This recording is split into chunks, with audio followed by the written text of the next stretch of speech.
नमस्कार दोस्तों, स्वागत है आपका द न्यूज लॉन्चर के इस यूट्यूब मंच पर। दोस्तों, बिहार में विधानसभा चुनाव के लिए रणभेरी करीब करीब बच चुकी है। औपचारिक तारीखों का ऐलान अब नीतीश कुमार समय से पहले कराएं या चुनाव आयोग समय आने पर करे, बस यही बाकी रह गया है। लेकिन क्या ये चुनाव 2005, 10, 15 और 20 से अलहदा होने जा रहा है? और इस चुनाव में मुद्दा नीतीश कुमार है या तेजस्वी यादव है? बिहार में जमीन पर जो हकीकत दिखाई दे रही है वो वही दिखाई दे रहा है जो 2020 में एक ट्रेलर के रूप में दिखाई दिया और अब एक मुकम्मल स्क्रिप्ट के रूप में दिखाई दे रहा है। दरअसल 2025 का विधानसभा चुनाव बिहार में तेजस्वी यादव को सीएम बनाना है या नहीं बनाना है, इस मुद्दे पर लड़े जाने की संभावना बढ़ती जा रही है। नीतीश कुमार एक मुद्दा तो है, लेकिन नीतीश कुमार को मुख्यमंत्री बनाने या नीतीश कुमार को मुख्यमंत्री नहीं बनाने के मुद्दे पर बिहार का चुनाव नहीं लड़ा जाना है। अब तेजस्वी यादव को के मुद्दे पर चुनाव क्यों लड़ा जा रहा है? तो स्वाभाविक है कि बिहार में जो डेमोग्राफिक चेंजेस 20 साल में हुए, 2000 के बाद जन्मे हुए लोग स्वाभाविक तौर पर लालू यादव का राज उन्होंने देखा नहीं, नीतीश कुमार का राज देखा। नीतीश कुमार के राज में यानी 2005 के बाद होश संभाला और 2000 के बाद या 1998 के बाद जन्मे हुए वोटर अब बिहार के सबसे एग्रेसिव वोटर है। सबसे ज्यादा संख्या में वोट डालने वाले वोटर वही है जिनकी उम्र बिहार में 18 से 27 साल के बीच में होती है। तो उन वोटरों के लिए युवा मुख्यमंत्री मुद्दा होगा या जो टेप रिकॉर्डर नीतीश कुमार लगातार बजा रहे हैं, जेडीयू के लोग लगातार बजा रहे हैं कि 2005 के पहले कुछ था जी, कुछ होता था जी, लड़के लड़कियां शाम में देर रात निकलते थे जी। ये तमाम बातें जो नीतीश कुमार कह रहे हैं, क्या नीतीश कुमार को भी इस बात का एहसास हो चला है कि 2005 के पहले की यादों के सहारे ही बिहार में चुनाव होगा? इन तमाम सवालों पर हम चर्चा करेंगे और इस चर्चा के लिए हमारे साथ मौजूद हैं वरिष्ठ पत्रकार और जाने माने राजनीतिक विश्लेषक ऋषि मिश्रा जी। ऋषि जी, बहुत बहुत स्वागत है आपका हमारे इस यूट्यूब मंच पर। नमस्कार। नमस्कार। सबसे पहला सवाल जो आपके सामने मैं रखूं उसके पहले मैं आपको ये बता देना जरूरी है कि बिहार की जनता ने जो 2020 में जनादेश दिया था, Chirag model, Owaisi model, Upendra Kushwaha model, जो मॉडल कहे, वोटों की काटाकुटी के बीच हुए चुनाव में जो फैसला दिया था, वो फैसला क्या था? वो फैसला यही था कि 243 सदस्यों की विधानसभा में बहुमत का आंकड़ा 122 सीटों पर होता है। बड़ी मुश्किल से एनडीए को बहुमत मिला था 125 सीटें। 110 सीटें मिली थी तेजस्वी यादव के नेतृत्व वाले गठबंधन को, महागठबंधन जिसे कहते थे। 5 सीटें मिली थी असदुद्दीन ओवैसी की पार्टी को, 1 सीट मिली थी चिराग मॉडल वाली पार्टी को, लोक जनशक्ति पार्टी को, और 1 सीट मिली थी बहुजन समाज पार्टी को, 1 सीट मिली थी बिहार में निर्दलीय सुमित सिंह को। यह बिहार का पूरा खाका था कि बिहार में इस अंदाज में बिहार में जनमत का फैसला हुआ था। अब सवाल ये उठता है कि पिछली बार तो 125 सीटों पर बहुमत मिल गया था। ठीक है, चिराग मॉडल का फायदा भी तेजस्वी यादव को मिला था, लेकिन पढ़ाई, दवाई और कमाई का मुद्दा भी लोगों के बीच घर कर रहा था। तो ये चुनाव अब साफ साफ दिखाई दे रहा है कि नीतीश कुमार को मुख्यमंत्री बनाने या हटाने के लिए नहीं हो रहा है। नीतीश कुमार यदि चुनाव के बाद मुख्यमंत्री बन भी जाएं तो वो एंटी आरजेडी सेंटीमेंट के आधार पर ही एक बार फिर से बनेंगे। और नीतीश कुमार यदि चुनाव में हार भी जाएं तो नीतीश कुमार तेजस्वी यादव की हवा में माना जाएगा कि हार गए। तो आज हम चर्चा करेंगे दोनों की, दोनों पक्षों की। तेजस्वी यादव की ताकत क्या है, तेजस्वी यादव की कमजोरी क्या है, और नीतीश कुमार के पक्ष में कौन सी बात जाती है और नीतीश कुमार के विपक्ष में कौन सी बात जाती है। याद रखिए, ये जाति जनगणना के बाद का पहला चुनाव है, पहला विधानसभा चुनाव है जो जाति जनगणना के बाद हो रहा है। लोकसभा का जो चुनाव हुआ जाति गणना के बाद, तो सबने आपने देखा कि 3 लाख 2.5 लाख की मार्जिन घट करके 50,000, 1 लाख या उससे भी नीचे आ गई थी बिहार में लोकसभा में। और 1/4 सीटें इंडिया गठबंधन जीत करके भी ले गया, जो पिछली बार 40 में 39 सीटें एनडीए ले गई थी, लगभग सारी सीटें। तो वो बदलाव लोकसभा में जाति गणना के बाद का दिखा। और अब जितना छोटा चुनाव, जाति उतना बड़ा फैक्टर, ये बात भी सही है। तो सबसे पहले ऋषि जी हम चर्चा करेंगे कि चुनाव इस मुद्दे पर जब होने जा रहा है कि बिहार में तेजस्वी यादव को सीएम बनाना है या नहीं बनाना है, तो जरा तेजस्वी यादव के पक्ष में कौन सी बातें जाती है, उनकी स्ट्रेंथ क्या है, उस पर जरा हमारे दर्शकों को बताइए कि तेजस्वी यादव की ताकत क्या है। देखिए, यह बात बिल्कुल सही है। देखिए, आपने बिल्कुल सही कहा कि सिर्फ यही चुनाव नहीं है। यदि आप विगत 4-5 चुनावों को देखेंगे तो बिहार के राजनीति में इपिक सेंटर जो है लालू यादव और उनके परिवार ही रहे हैं। या तो उनके पक्ष में वोट पड़े हैं या उनके विपक्ष में वोट पड़े हैं। और मैं हमेशा यह कहता रहा हूं कि 3 जो सोशल ब्लॉक्स हैं, पॉलिटिकल ब्लॉक्स हैं, उसमें सबसे बड़ा सामाजिक आधार किसी पार्टी या किसी नेता का है, वो है राजद और तेजस्वी यादव। तेजस्वी यादव मतलब लालू यादव, लालू यादव मतलब तेजस्वी यादव। तो इसमें कोई दो राय नहीं है कि यदि आप विगत 2-3 चुनावों को देखेंगे तो लालू परिवार यानी राजद और लालू परिवार इपिक सेंटर रहा है बिहार की राजनीति का। आप उन्हें पसंद करते हैं तो उनके फेवर में वोट करते हैं, आप उनको पसंद नहीं करते हैं तो उनके विपक्ष में वोट करते हैं। तो इसमें कोई दो राय नहीं है कि लालू यादव और राष्ट्रीय जनता दल जो है बिहार की राजनीति का इपिक सेंटर है। जहां तक तेजस्वी और राजद की ताकत की बात है तो जैसा शुरू में मैंने कहा कि सबसे बड़ा सामाजिक आधार यानी एमओआई 30-32% का जो बड़ा चंक है, आप बता दीजिए किसी पार्टी के किसी पार्टी इंडिविजुअल पार्टी के पास इतना बड़ा चंक हो 30-32% का।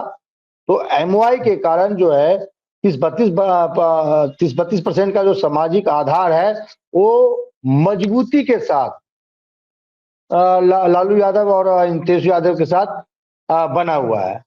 तेजस्वी यादव की यदि बात करें तो नो डाउट युवा नेता है, एनर्जेटिक नेता है। और तेजस्वी यादव का यह है कि युवाओं में एक अच्छा अपील है। आपने पिछले चुनाव में भी देखा होगा कि जैसे ही तेजस्वी यादव ने रोजगार को लेकर नैरेटिव बनाया कि यदि राजद सत्ता में आती है तो पहले कैबिनेट बैठक में उनके पहले हस्ताक्षर से 10 लाख जो नौकरियां देने का उन्होंने वादा किया था उस पर अमल किया जाएगा। तो कितना बड़ा नैरेटिव बना।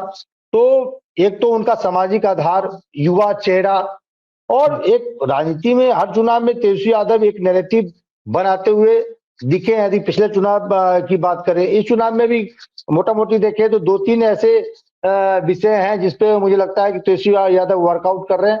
आगे भी आपको कई ऐसे घोषणाएं आपको देखने को मिलेगी जो उनके नैरेटिव को मजबूत करेगा। फिलहाल देखें तो माई बहन योजना। दूसरी बात वो जो 63% का जो रिजर्वेशन वाली बात है उस पर वर्कआउट कर रहे हैं। उन्होंने बहुत मजबूती से कहा कि एक जो है आरक्षण छोर है, एक आरक्षण चोर है, एक आरक्षण छोर है, एक आरक्षण को खाने वाले हैं। आरक्षण खोर और आरक्षण चोर 2 शब्दों का इस्तेमाल किया। तो एक तरफ वो नीतीश कुमार पे भी हमला बोला कि ठीक है आपने आरक्षण को लेकर मतलब शुरुआत किया, लेकिन जब आपको सत्ता की जरूरत थी, थोड़ा भी डिफरेंसेस हुआ तो आप चले गए। और दूसरा भाजपा को जानते हैं रिजर्वेशन को लेकर भाजपा का क्या स्टैंड है। जब राहुल गांधी इन चीजों पर इनको घेरते हैं तो ये मोदी जी अलग एक नैरेटिव खड़ा कर देते हैं कि भाई जात तो 4 ही है, युवा है, महिला है, दिस एंड दैट कह के बात को डाइल्यूट करना चाहते हैं। तो निश्चित ही जो तेजस्वी यादव एक बिहार के उभरते हुए युवा नेता है। और पिछले चुनाव में तकरीबन आपने देखा होगा कि उन्होंने अपने आप को स्थापित कर दिया था। कुछ जो थोड़ा सा लू फॉल्स था जिसके कारण वो सत्ता में नहीं आ पाए। और हम लोगों का भी आकलन था क्योंकि ऋषि जी उस पर चर्चा करेंगे। मैं दूसरी बात कह रहा हूँ, हम लोगों का भी उस समय का आकलन था, तमाम न्यूज चैनल से हमारा कॉन्ट्रैक्ट था, तो उस समय जो है आसानी से सत्ता में होती है। जी ऋषि जी, एक सवाल इसमें ये उठता है कि तेजस्वी यादव के साथ हम लोग देख रहे हैं कि विधानसभा चुनाव में भी और लोकसभा चुनाव में भी जो साउथ वेस्टर्न बिहार है, दक्षिण पश्चिम बिहार, मतलब 7 लोकसभा सीटों के अधीन जो एरिया आता है, चाहे बक्सर हो, आरा हो, सासाराम सुरक्षित के अधीन की विधानसभा सीटें हो, औरंगाबाद हो, काराकाट हो, पाटलिपुत्रा हो या जहानाबाद हो, इन 7 लोकसभा सीटों के अधीन जो 42 विधानसभा सीटें हैं, 7-0 का स्ट्राइक रेट लोकसभा में आपको दिखा है। दक्षिण पश्चिम बिहार की सभी 7 सीटें जीती है इंडिया अलायंस, वो तो क्लियर है। और इसके अलावा आप देख रहे हैं कि उस इलाके में माले के साथ जो डेडली कॉम्बिनेशन बन रहा है तेजस्वी यादव का, वो पिछले विधानसभा चुनाव में भी रिजल्ट दिया, लोकसभा में भी रिजल्ट दिया, ये सबने देखा। क्या लगता है तेजस्वी यादव के पास जो गठबंधन है, क्योंकि कांग्रेस के साथ गठबंधन है तो माइनॉरिटी वोटर तो छिटकने का सवाल नहीं है, जो गठबंधन है वो भी उनकी ताकत है क्या, चाहे माले के साथ हो, सीपीआई सीपीएम के साथ हो या कांग्रेस के साथ हो? निश्चित ही देखिए, यदि लेफ्ट की बात करें तो लेफ्ट का हर विधानसभा क्षेत्र में, हर ब्लॉक में, हर पार्लियामेंट्री कंस्टिट्यूएंसी में कहीं बहुत अधिक आधार है, कहीं थोड़ा कम, लेकिन 7,000 10,000 का आधार हर विधानसभा में है। और यदि आप ऐसे पार्टी से गठबंधन करते हैं जिसका हर विधानसभा में 5,000 से लेकर 10,000 12,000 15,000 के का एक सामाजिक आधार है, एक कॉम्बिनेशन है, और अब लेफ्ट के बारे में जानते हैं, उनके कैडर अपनी विचारधारा, अपनी पार्टी के प्रति बहुत समर्पित होते हैं।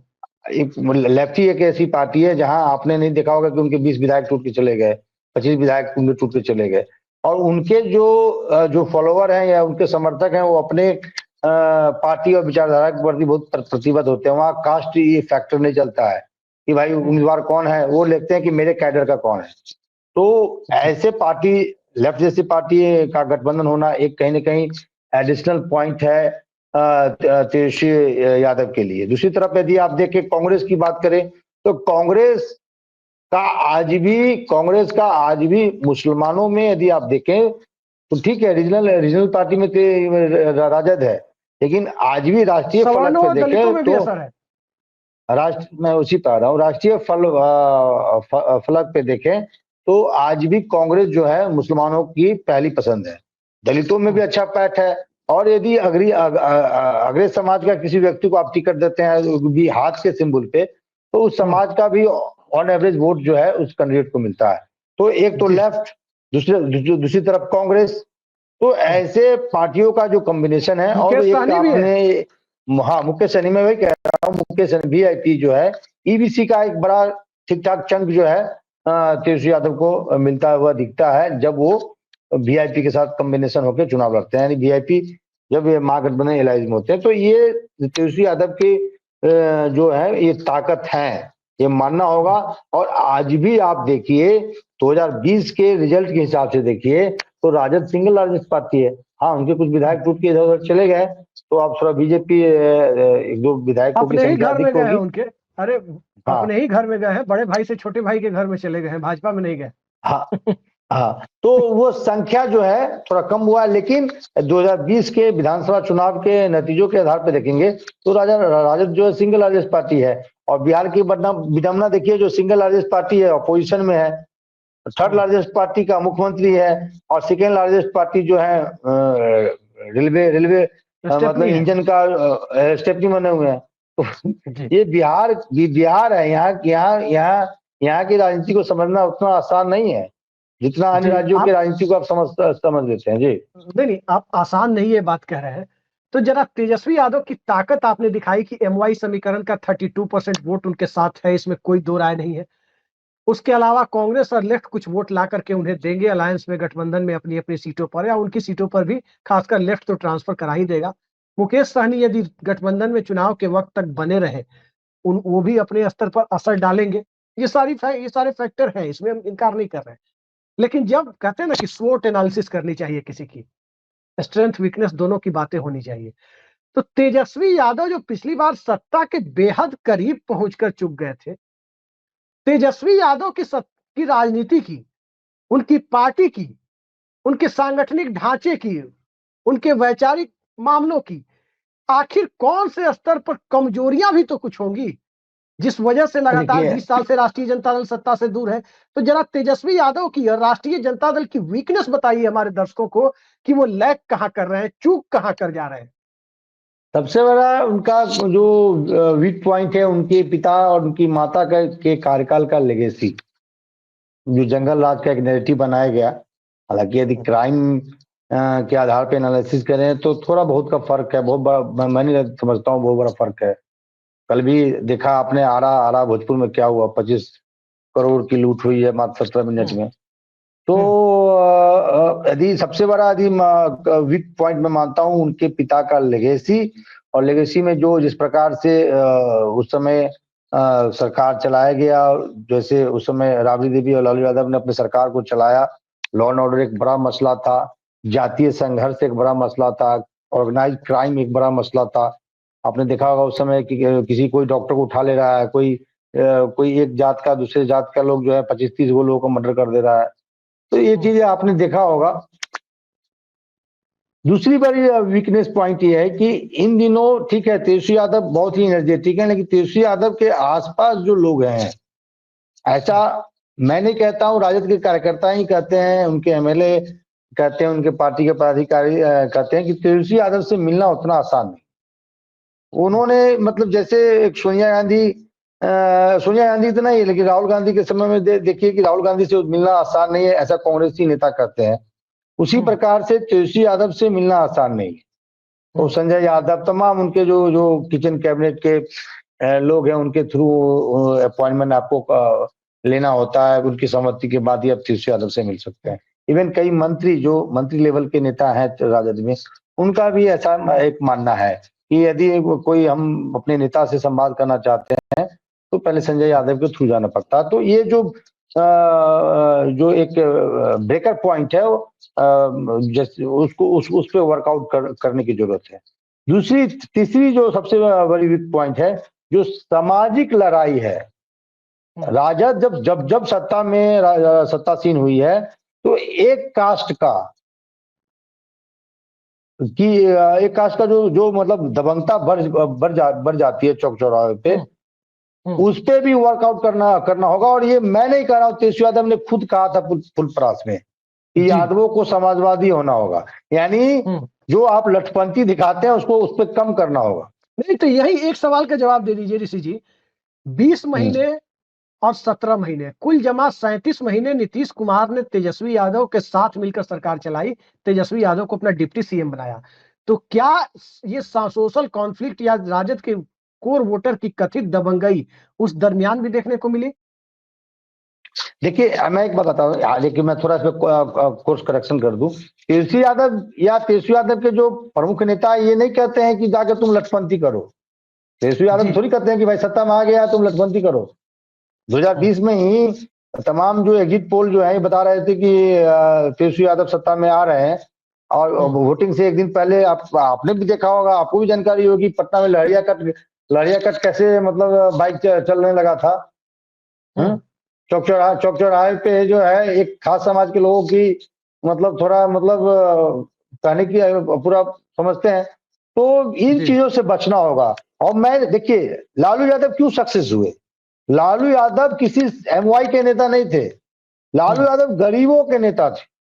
और गरीब में सभी कास्ट आ जाते हैं, इवन फॉरवर्ड भी आ जाते हैं। हाँ तो अब देखिए ना, लालू यादव के लिए एक मिथ क्रिएट किया जाता है कि लालू यादव एंटी फॉरवर्ड है। लालू यादव जब पहली बार सीएम बने 5 भूमिहार मंत्री हुआ करते थे। एंटी फॉरवर्ड का मैं जोड़ दूंगा तो संख्या और बहुत बढ़ जाएगी, जिसमें हमारे यहाँ के नवल किशोर साहिब भी शिक्षा मंत्री थे। तो ये मिथ है लालू यादव के लिए कि लालू यादव मतलब आप देखिए ना, शिवानंद तिवारी, मनोज झा, एक जो भूमिहार है वो जिनको राज्यसभा भेजा गया है, रघुनाथ झा एक भूमिहार है जिनको राज्यसभा भेजा गया है। तमाम अभी वर्तमान की बात करें, उस समय भी देखिए तो ये मिथ है कि लालू यादव जो है एंटी फॉरवर्ड रहे हैं। हाँ, उनके जो ग्राउंड पे जो नेता है, जो चौक चौराहे पे जिस प्रकार से माहौल बनाते हैं, उस पे वर्कआउट करने की जरूरत है। मैं आपको बता दूं, यदि इस पे तेजस्वी यादव काम कर लेंगे, क्योंकि इनको कोई नहीं रोक सकता है। मैं बार बार कहता हूं, इन चीजों पे करना होगा। और इस चीज का मैं आपको कहूंगा, थोड़ा आप गुस्सा भी जाते हैं कि ऋषि जी थोड़ा समय ज्यादा ले लेते हैं। इस लठपंथी का भुक्तभोगी मैं खुद हूं। आप जानते हैं पिछले 23 सितंबर में मेरी दादी के साथ लूट हुआ था। उसमें एक राजद के नेता ने आप समझ जाइए कि इस डिजिटल जमाना में अब वो जानता था कि एक पत्रकार का फैमिली है और हमारे 90 साल की बुजुर्ग दादी के साथ लूट हुआ, 85,000 रुपया लूट लिया गया। और उसमें एक राजद नेता ने उस क्रिमिनल के पक्ष में पैरवी करने के लिए डायरेक्ट एक तरह से धमकी दे रहे थे, मैं आपके घर पे आ जाऊंगा। तो ये तो फिर मैं आपको इसमें थोड़ा कोर्स करेक्ट कर दूं, तेजस्वी यादव कोई नेता तो नहीं कहते होंगे कि उसको तुम लठपति करो किसी। जी, ऐसे नेताओं को आपको चिन्हित करने की जरूरत है, ऐसे नेताओं को आपको चिन्हित करने की जरूरत है अभिषेक जी, तभी जाके आप गरीबों का नेता हो सकेंगे। अगर जिस दिन आप गरीबों के नेता हो गए तो किसी नीतीश कुमार की जरूरत नहीं पड़ेगी, इवन किसी कांग्रेस और लेफ्ट की जरूरत भी नहीं पड़ेगी।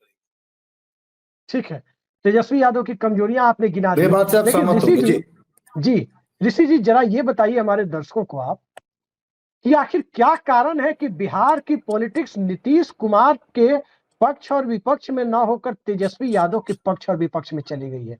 नीतीश कुमार में कौन सी कमजोरियां ऐसी डेवलप हो गई जिसके कारण नीतीश कुमार के चेहरे पर जो होता था नया बिहार नीतीश कुमार, ठोस बहुमत अब की बार, बिहार में बहार हो, नीतीश कुमार हो, ये नैरेटिव नहीं बन पा रहा है। इस बार 2005 की याद दिलानी पड़ रही है और नीतीश कुमार आखिर कौन सी सत्ता की विकृति आ गई है जिस वजह से ये परिस्थिति पैदा हुई है कि अब नीतीश कुमार के चेहरे पर वोट मांगने की बजाय 2005 की परिस्थितियों को याद दिलाकर वोट मांगा जा रहा है। नहीं तो इसके पहले आपने देखा होगा नीतीश कुमार कहते थे कि काम किया है, मजदूरी मांगने आए हैं, यही कहते थे। अब वो 5 की याद दिला रहे हैं कि याद है ना। कौन सी कमजोरियां हैं आपके बात से कुछ के चेहरे पर? आपके बात से कुछ हद तक सहमत हूँ और कुछ हद तक सहमत नहीं हूँ। आप 2005 से लेके अब तक देखिए, यदि पूरे भाषण को कंक्लूड कीजिएगा तो उसमें भय जंगल राज का दिखाया जाता था, चाहे 2005 हो, 10 हो, 15 हो, 20 हो। प्राइमरी तो मजदूरी मांगते थे, तो भय दिखाया जाता था। 5 में कौन सा नीतीश कुमार मजदूरी कर दिए? 5 में जब सत्ता में आए, वही ना कहे, 5 में जब सत्ता में आए तो कौन सा मजदूरी कर दिए थे? ठीक है, 5 से 10 के चुनाव में उन्होंने कहा होगा कि हमने काम किया तो वोट दीजिए, ठीक है, लेकिन 5 में तो आए तो भय दिखा के ही ना। लालू राबड़ी कार्यकाल का साधु सुभाष जनता का भी एक था। देखिए 5 में नीतीश कुमार नहीं कोई भी होता तो जनता आरजेडी को हरा देती, ये तो वही थी। जनता त्रस्त थी। साधु सुभाष तरह तरह के वो आप घटनाएं आपने देखा होगा, तो कहने की जरूरत नहीं है। तो नीतीश कुमार की यदि आप कमजोरी कहेंगे, तो नीतीश कुमार की सबसे बड़ी कमजोरी है कि उनका सब आधार वोट उतना बड़ा नहीं है। आज भी यदि 3 ब्लॉक है, उसमें सबसे यदि तीसरे नंबर पे कोई नेता है जिसका सामाजिक आधार इन दोनों की अपेक्षा कम है तो वो है जेडीयू और नीतीश कुमार। 17-18% अधिक 20% से अधिक वो मतलब घींच तीर के 20% ज्यादा बढ़ नहीं सकते हैं। लव कुश के नेता है और कुश में भी कोई बहुत से लोग सेंस लगा देते हैं, कभी उपेंद्र कुशवाहा आ जाते हैं, कभी यही आ जाता है, कभी वो सम्राट चौधरी आ जाते हैं। नेता है नीतीश कुमार। हाँ, अरे ओवरऑल खींच के ले जाइए, पचफोरना और महिला सब मिला के 20% के नेता है।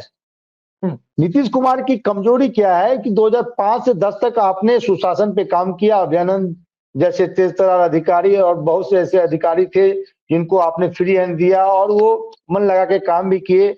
और उस समय नीतीश कुमार का जो इमेज बना वो ना 2010 से 15 के बीच में बना, ना 15 से 20 के बीच में बना, ना 20 से 25 के बीच में बना। तो जो इमेज है, देखिए राजनीति में यदि सामाजिक आधार आपका नहीं भी है, नरेंद्र मोदी का कोई सामाजिक आधार नहीं है, लेकिन जो इमेज है कि टाइट कर देते हैं एक समाज को, सांस्कृतिक राष्ट्रवाद, चाइना थर थर थर थर कांप रहा है, ऐसे पाकिस्तान हिल रहा है, ऐसे ऐसे करके हिल रहा है, कांप रहा है, ऐसे ऐसे लाल लाल आंख दिखा रहा है। अमेरिका कह रहा है, अमेरिका भी पीछे पीछे ट्रम्प दौड़ रहा है कि अरे मोदी भैया का स्वागत में। अरे क्या है मोदी जी का मजाक आप उड़ा रहे हैं? अरे क्या है मजाक? अरे हम विश्व महाशक्ति हैं, हमारे प्रधानमंत्री ब्रह्मा जी के अवतार हैं, आप कैसे बात करते हैं? ठीक है, हमारे भारतीयों को हथकड़ी में भेजा है, नेपाल के लोगों को नहीं भेजा है, नेपाल के लोगों को हथकड़ी नहीं लगाया है, लेकिन हम विश्व पटल पे हम विश्व गुरु है। हमारे प्रधानमंत्री कल की अवतार हैं, ब्रह्मा जी के अवतार। मैंने कह रहा हूँ, एक बात मत कहिएगा कि ऋषि जी उल्टा पुल्टा बोलते हैं, ये मोदी जी ने खुद कहा था। बायोलॉजिकल नहीं देखते हैं, एक हमारे मित्र मिले थे मंडी हाउस में, तो कह रहे थे कि तिरंगा रूस और यूक्रेन का फाइटर प्लेन झगड़ा कर रहा था, ऐसे ऐसे ऐसे ऐसे झगड़ा कर रहा था। जैसे ही एक आदमी तिरंगा लेके खड़ा हुआ, शांत हो गए। जैसे जैसे राष्ट्रगान होता है ना, तो आप किसी अवस्था में स्टैंड हो जाते हैं सम्मान में। जो तिरंगा देखते ही दोनों देश का फाइटर प्लेन अलग अलग हो गया। जब तक तिरंगा क्रॉस नहीं किया तब तक वो फिर युद्ध शुरू नहीं किया। तो ये तो नैरेटिव राजनीति में बहुत मायने रखता है। तो नीतीश कुमार का नैरेटिव था सुशासन बाबू, और सुशासन बाबू का जो छवि है कितना धूमिल हुआ है। कल के आरा की घटना को देख लीजिए। पुलिस को वह व्यापारी और मैनेजर, उस स्टोर का मैनेजर फोन करता रहा, और करीब 1 घंटे के बाद आरा पुलिस पहुंची है वहां। विनय कुमार जी यदि प्रोग्राम देख रहे होंगे, बहुत तेज तर्रार अधिकारी हैं, ईमानदार अधिकारी हैं, और ऐसे अधिकारी हैं जो 12-1 बजे रात में भी आप फोन कीजिएगा, मैं दावे के साथ कहता हूं विनय कुमार जी फोन अटेंड करते हैं। जी। ऐसे पुलिस अधिकारियों पे कार्रवाई कीजिए जो बिहार का और सरकार का छवि खराब करता है। तो जो सुशासन बाबू का नैरेटिव था अभिषेक जी, वो कहीं ना कहीं डाइल्यूट हुआ है। मैं मानता हूं कि नीतीश कुमार ईमानदार है, लेकिन नीतीश कुमार के छत्रछाया में भ्रष्टाचार का गंगोत्री भी बह रही है, इसमें कोई दो राय नहीं है। एक भ्रष्टाचार एक बड़ा डीओ मुद्दा है, खास करके जमीन से जुड़ा हुआ भ्रष्टाचार तो नीतीश कुमार की पार्टी की जड़ें खोद रहा है। एक डीओ के यहाँ 3.5 करोड़ रुपए कैश मिल रहा है, एक डीओ इतना फल फूल रहा है, और आपको मालूम नहीं है। मालूम नहीं है तो फिर मुख्यमंत्री किस बात के हैं आप? ऋषि जी, बिहार में सीईओ और रजिस्ट्रार जो जमीन की रजिस्ट्री करने वाले हैं या फिर अंचलाधिकारी हैं, इन दोनों की संपत्ति की अगर जांच करा दी जाए पूरे बिहार में, तो 99% के यहाँ आपको मिल जाएगा कि कितना काला धन है। तो विषय से विषयांतर हो जाएंगे। भ्रष्टाचार एक बड़ा मुद्दा है। तो मैंने कहा लॉ एंड ऑर्डर एक बड़ा मुद्दा है, भ्रष्टाचार एक बड़ा मुद्दा है, जो एक वीक पॉइंट है नीतीश कुमार का। और नीतीश कुमार की जमा पूंजी, उनकी जो छवि है, और छवि में नो डाउट डेंट लगा है। यदि उस पर नीतीश कुमार वर्कआउट नहीं करते हैं, और एक नैरेटिव जो है, चाहे वो अपनों ने बनाया है, एक कहावत है ना, मुझे अपनों ने लूटा गैरों में कहाँ दम था, और मेरी किश्ती जो वहीं डूबी जहां पानी कम था। तो नैरेटिव तो नीतीश कुमार के विरुद्ध ये बनाया जा रहा है कि नीतीश कुमार उम्र के उस पड़ाव में पहुंच गए हैं जहां वो सक्षम नहीं है मतलब मुख्यमंत्री पद को हैंडल करने के लिए। एक मुख्यमंत्री की जो दायित्व जो होता है। ऋषि जी, मैं इससे सहमत नहीं हूँ। अरे सहमत, और दर्शकों को बता दे ऋषि जी, दर्शकों को ये बता दे, नीतीश कुमार किसी का पांव छूने के लिए झुके तो सवाल उठ गया। नरेंद्र मोदी तो पांव 3 बार छू रहे थे दिल्ली में कैंडिडेट का। तो पांव छूना यदि मुद्दा है, तो नीतीश कुमार अगर घेरे जा रहे हैं तो नरेंद्र मोदी को सबसे पहले पद के अयोग्य घोषित कर। पांव छूने से कोई व्यक्ति यदि अयोग्य होता है तो नीतीश कुमार तो पांव छुए नहीं थे, पांव छूने के करीब कहा जाता है कि पहुंचे थे। नरेंद्र मोदी तो दिल्ली में मंच पर अपने से आधी उम्र के कैंडिडेट का पांव छू रहे थे। तो सबसे पहले तो उन्हें अनफिट घोषित करना चाहिए। इसलिए मैं इससे सहमत नहीं हूं। ये बेकार की बकवास बातें हैं, फालतू बात है कि नीतीश कुमार के स्वास्थ्य पर कोई आदमी सवाल उठाता है। इससे फालतू बात नहीं। यही चीज तो मैं कह रहा हूं, तो आप बीच में ही इमोशनल हो जाते हैं। पत्रकार को इमोशनल नहीं होना चाहिए। मैं कह रहा हूं कि मैंने उससे पहले डायलॉग दिया ना, आप सुने नहीं। मैंने कहा मुझे अपनों ने लूटा गैरों में कहा दम था, जहां किश्ती मेरी डूबी वहां जहां पानी कम था। तो नीतीश कुमार के विरुद्ध अपनों ने ही एक नैरेटिव बनाया है। उसमें कुछ भाजपा के नेता है, कुछ जेडीयू के नेता है। हम नाम नहीं मैं लेना चाहता हूँ।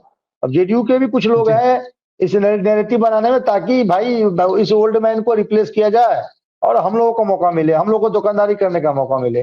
उसमें कुछ भाजपा के लोग भी हैं और कुछ जेडीयू के लोग भी हैं कि नीतीश कुमार उस उम्र के पड़ाव में पहुंच गए हैं कि मतलब अब वो सक्षम नहीं है। लेकिन मैं आपकी बात से सहमत हूं, नीतीश कुमार सक्षम है और नीतीश कुमार कैपेबल है। वो ठीक है, 70-75 के 72-73 के पड़ाव में है। उस पड़ाव में तो नरेंद्र मोदी जी भी हैं। नरेंद्र मोदी जी भी क्या क्या बयान देते रहते हैं, रडार वाला, गैस वाला, नाला वाला, तरह तरह का। और वो संस्कृत में एक डायलॉग बोल दिए थे, वो बोल भी नहीं पाएंगे। हम बोलेंगे तो तुरंत यूट्यूब जो है रिस्ट्रिक्ट कर देगा। तो अब जैसे बचौल साहब बोलते हैं, सवाल उठ जाएगा। और सुनिए ना, और हमारे बीएसपी के जो विधायक हैं बचौल साहब, लैंड को कुछ और बोल देते हैं। तो भाई है, अब वो बचौल साहब का मानसिक स्थिति खराब है क्या? एक पत्रकार ने उनको कहा भाई लैंड होता है, लैंड होता है, लैंड होता है, वो 10 फिर बोले जा रहे थे, तब उनकी स्थिति, मानसिक स्थिति खराब है क्या? चलिए, तो ये है नीतीश कुमार को की वीक पॉइंट, उस पे आपको काम करना होगा जी। संगठन भी क्या, उनकी पार्टी का संगठन भी उनकी वीकनेस है, उनकी कमजोरी है जेडीयू का। अब देखिए, जो व्यक्तिगत जो एक सिंगल हैंडेड पार्टी होता है, वहां संगठन मायने नहीं रखता। और नो डाउट जेडीयू ऐसी पार्टी का कोई संगठन, उतना बड़ा संगठन नहीं है। आप बता दीजिए, मोतिहारी का जिलाध्यक्ष जेडीयू का कौन है, जानते हैं आप? नहीं। भाजपा का जिलाध्यक्ष भी आप बता सकते हैं, लेकिन जेडीयू का जिलाध्यक्ष नहीं बता सकते। तो जेडीयू मतलब नीतीश कुमार, नीतीश कुमार मतलब जेडीयू।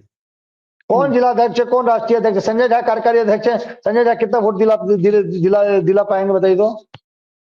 या राजद में ही देख लीजिए, आज आप काउंटर में आप सवाल देख लीजिए, राजद में देख लीजिए कि लालू और तेजस्वी के अलावा कौन है आदमी है जो पार्टी में वोट दिला सकता है?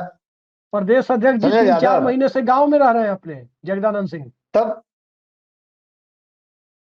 तो ऐसे पार्टी जो रीजनल पार्टी है, जो एक फैमिली और एक व्यक्ति द्वारा हैंडल किया जाता है, उसमें संगठन उतना महत्व नहीं होता। लेकिन कोई भी पार्टी में यदि संगठन मजबूत होती है तो इसका फायदा पार्टी को मिलता है। यदि नीतीश कुमार जी ऋषि जी, हमने सब पर चर्चा की कि तेजस्वी यादव की स्ट्रेंथ क्या है, तेजस्वी यादव की वीकनेस क्या है, नीतीश कुमार की वीकनेस क्या है। लेकिन इन सब के बावजूद आज भी नीतीश कुमार की ताकत क्या है, जरा ये भी हमारे दर्शकों को बताइए कि किस बूते अभी एनडीए को लगता है कि अब भी नीतीश कुमार ही उसके पास उपलब्ध चुनावी मोहरों में सबसे बड़ा मोहरा है इलेक्शन जीतने के लिए। कोई तो ताकत होगी। नीतीश कुमार की ताकत जो है, उनका जो वोट बैंक है वो है। आप कहेंगे क्या लव कुछ नहीं, लव कुछ तो भाई है ही। उनका जो ताकत है, जिस प्रकार से नीतीश कुमार ने अपने 2005 से 2025 के कार्यकाल में महिलाओं के लिए काम किया है। आप देखिए, जो शिक्षकों की बहाली हुई है, आप हर घर को एक मतलब किसी भी एक घर को उठा लीजिए और पूछिए कि आपके घर में 10 मेंबर है तो उसमें 1 या 2 महिला टीचर होंगी। मेरे घर में देखिए 4-5, मेरे घर में 4 महिला टीचर है। आप कहीं वोट दीजिएगा, वो लोग तीर छाप में जाके वोट दे आएंगी। हाँ, कि भाई महिलाएं ये कहती है कि हमको तो नौकरी दी है नीतीश कुमार। यदि आप कुछ समझा भी दीजिएगा वैचारिक रूप से, तो अंत में वोट देंगे वो जाके वही नीतीश कुमार को। भले तो ये ताकत नीतीश कुमार का है। दूसरी बात ये है कि नीतीश कुमार ने उस समाज में अपना पैठ बनाया है जो एक तरह से लालू परिवार को देखना नहीं चाहते हैं, किसी एक कास्ट के डोमिनेशन के कारण। लालू यादव सत्ता में आते हैं तो उनकी जो सरकार आते ही एक कास्ट का जो डोमिनेशन बढ़ जाता है समाज के हर चौक चौराहों पे, ऑफिस में, कार्यालय में। आप देख लीजिए, हर जगह देख लीजिए, ब्लॉक में देख लीजिए, सीओ कार्यालय में देख लीजिए, एक खास जाति के लोगों का पैठ जो है वहां घुसपैठ बढ़ जाता है। तो सामाजिक आधार में उन जैसे ओबीसी में देखिए, गैर यादव ओबीसी के जो तमाम वर्ग हैं वो नीतीश कुमार को पसंद करते हैं। अति पिछड़ा जो है वो नीतीश कुमार को पसंद करते हैं। मुसलमानों में जो पसमानदा है वो नीतीश कुमार को पसंद करते हैं। एनडीए में रहते हुए भी पसमानदा जो है नीतीश कुमार को वोट करते हैं। और सबसे बड़ी बात है, ठीक है नीतीश कुमार की छवि में नुकसान पहुंचा है, लेकिन आज भी नीतीश कुमार का विकल्प यदि काम के आधार पर देखे तो विकल्प कोई है नहीं।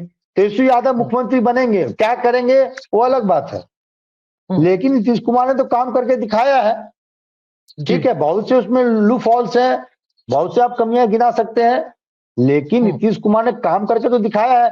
आज गांव में 24 घंटे में 20-22 घंटे यदि लाइट रहती है तो नीतीश कुमार का देन है। आज गांव के सड़कों को शहर से जोड़ा गया, उसमें नीतीश कुमार का बहुत बड़ा देन है। आज पंचायतों में देखिए, या जो पंचायती राज की जो राजनीति है उसमें महिलाओं का प्रतिनिधित्व किसने बढ़ाया? नीतीश कुमार ने बढ़ाया है। आज साइकिल योजना, पोशाक योजना देख लीजिए, मिड डे मील, तो तमाम चीजें जो है इस पर नीतीश कुमार ने काम किया है और वो नीतीश कुमार का ताकत है।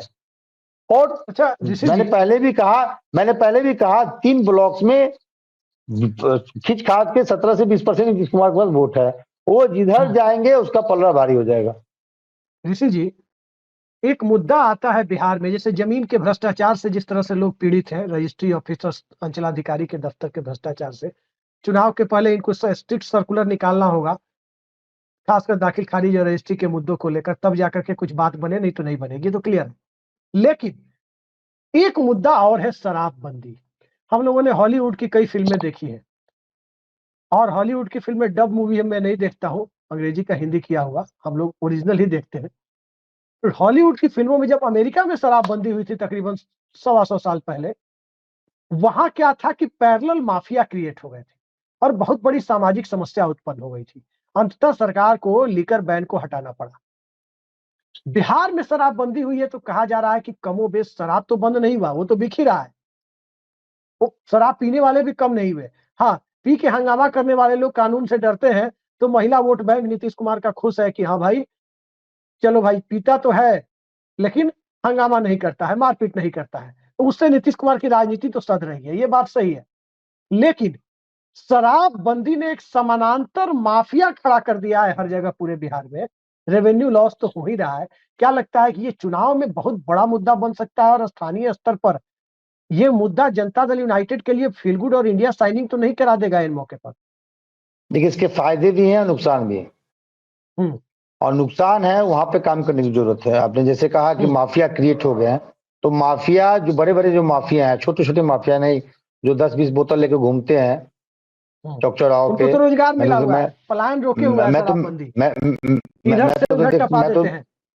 मैं बिहार जाता हूँ, देखता हूँ ना, बाइक से अच्छे अच्छे कपड़ा पहन के, लगेगा जैसे कोई बहुत बड़ा कंपनी का एमआर हो, लगेगा जैसे बहुत बड़े कंपनी का सीनियर मैनेजर हो।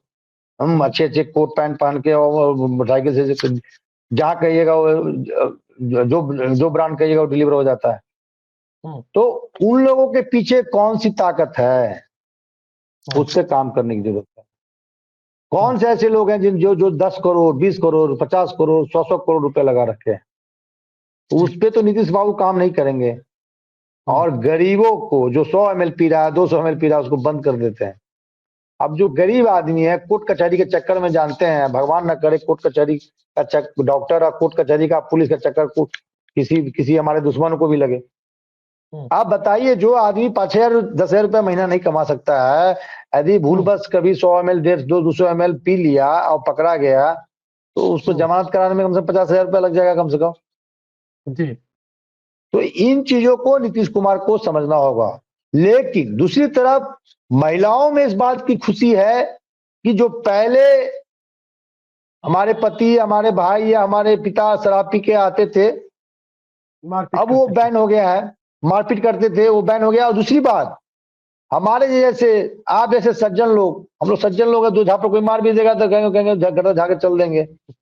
तो चौक चौराहे पे जैसे मम्मी भेज दी, दिल्ली से हम आते हैं मुजफ्फरपुर, तो हमारी मम्मी भेज देती, जाओ सब्जी ले आओ। तो मम्मी को कहते भी है कि टीवी पे आते हैं लोग, देखेगा ये सब्जी लेने जा रहा है, क्या टीवी वाला आदमी सब्जी ले रहा है? टीवी वाला आदमी सब्जी नहीं खाता है, अजीब बात है। खाता है तो खाता है, लेकिन हम जब मोतिहारी जाते हैं ऋषि जी, हम जब मोतिहारी जाते हैं तो मटन खरीदने हम ही जाते हैं। एक बार की वाकया बता रहा हूँ, मैं न्यूज 18 पे था, बिहार मुजफ्फरपुर से ही लाइव था, रूबिका लियाकत जी के साथ। और मम्मी हमारी बहुत परेशान की हुई थी, जाओ मेरे लिए सेब लेके आओ।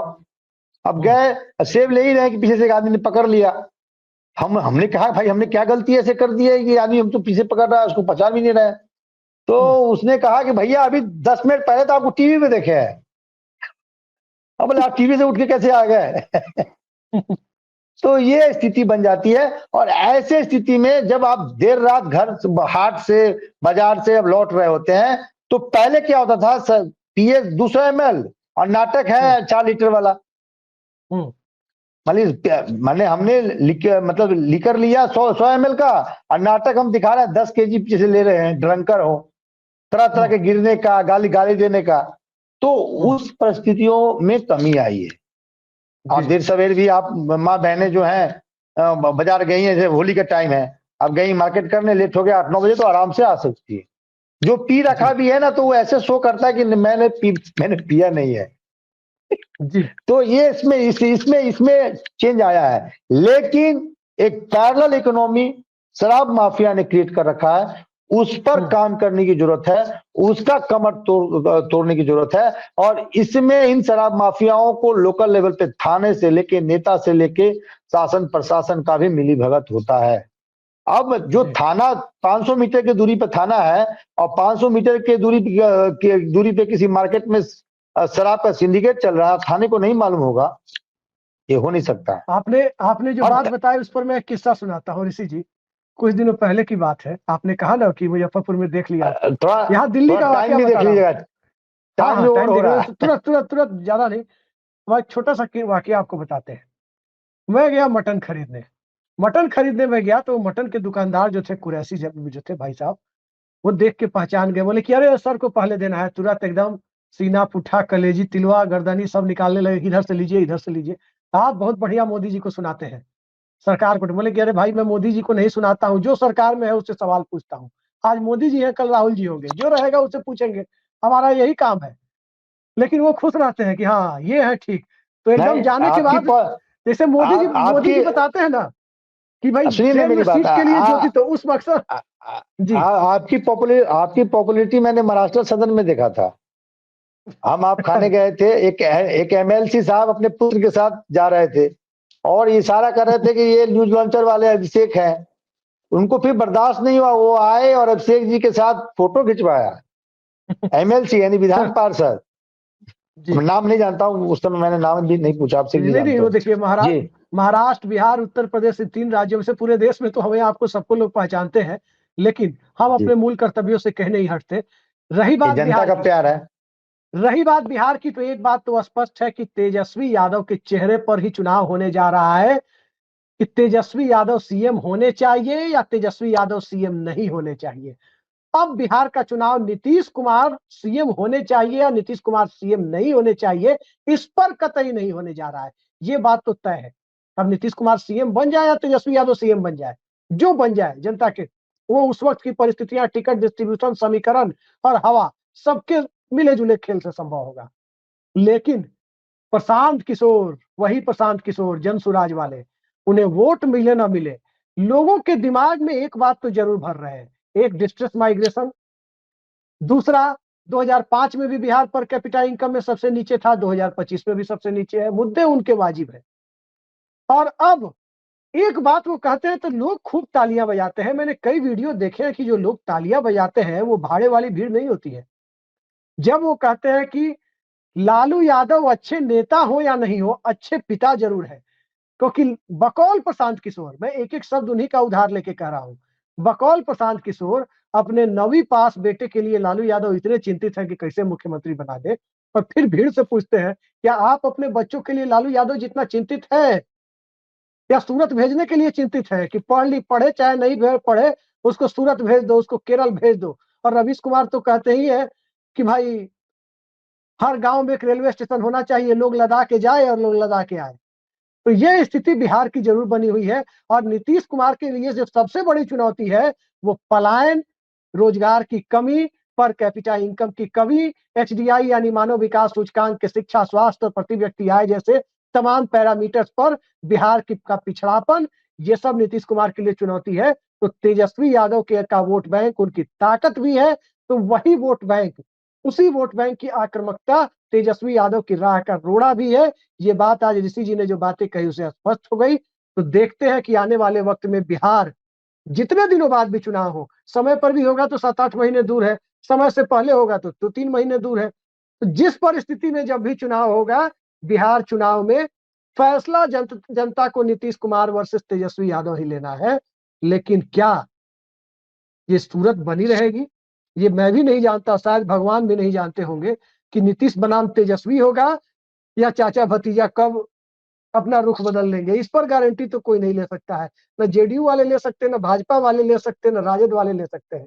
तो हम और ऋषि मिश्रा कहां से गारंटी ले लेंगे भाई, हम पहले ही दूर है, इस पर गारंटी नहीं ले सकते। बहुत बहुत धन्यवाद ऋषि जी, बिहार की परिस्थितियों को आपने बड़ी खूबसूरती के साथ हम सबके बीच साझा किया। नमस्कार।